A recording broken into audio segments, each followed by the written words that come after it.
C'est la Belgique et dans le Brésil que vous allez affronter. Comment vous envisagez cette rencontre? Comment vous voyez les Belges? Ça va être sans doute le match le plus difficile avec une attaque de feu devant, notamment Lukaku et Eden Hazard. Ouais, c'est une très grande sélection, on le sait. On le sait, on sait qu'ils ont des très grandes individualités, comme vous avez dit, Hazard, Lukaku. Je pense qu'il va falloir être très attentif défensivement parce qu'ils se projettent très vite vers l'avant. Et voilà, après, nous, on sait ce qu'on a à faire, on sait nos points forts. Et on va essayer de les jouer très très concentrés pour essayer de les battre. On sait que ça ne va pas être facile, mais pour eux non plus, ça va pas être facile. Qui est jeune, qui est jeune mais qui arrive aussi à maturité. C'est une équipe qui est capable de jouer avec des petites passes combinées, des redoublements de passes, beaucoup de mouvements, et aussi de jouer en attaque rapide. Donc c'est une équipe qui est assez complète, qui est bien en place, qui est solide. Donc on sait quel adversaire on aura et on sait que ça sera difficile et qu'il va falloir réussir une grosse performance pour accéder à la finale.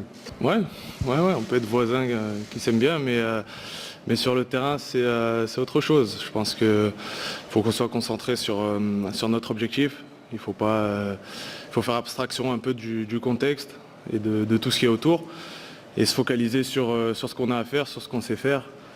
C'est une demi-finale de Coupe du Monde, donc voilà, je pense qu'il n'y a pas besoin d'en dire plus pour se motiver.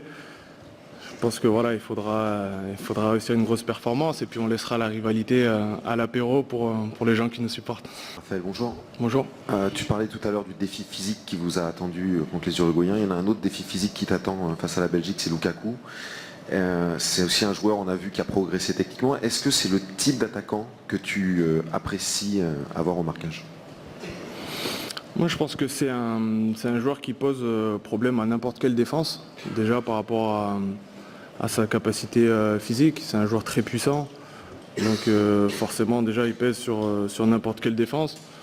C'est un joueur à qui il faut laisser peu d'espace parce qu'il a beaucoup de capacité à marquer, à profiter aussi de chaque espace laissé par l'adversaire. Donc voilà, après j'ai pas de préférence par rapport à un type d'adversaire à prendre au marquage. Ce qu'il faudra en tout cas c'est lui laisser le moins d'espace possible parce que c'est un joueur de qualité. Et voilà, ils ont des joueurs autour de lui qui sont aussi très très bons. Donc voilà, ça sera à nous de leur laisser de toute façon peu d'espace et il faudra essayer de les laisser le moins de temps possible dans notre surface de réparation aussi parce qu'ils arrivent à trouver des passes et des joueurs aussi de tête qu'ils ont. Donc ça sera à nous de bien défendre et de leur faire mal aussi parce qu'offensivement on a aussi beaucoup de talent. Donc ça sera à nous de réussir à être performants.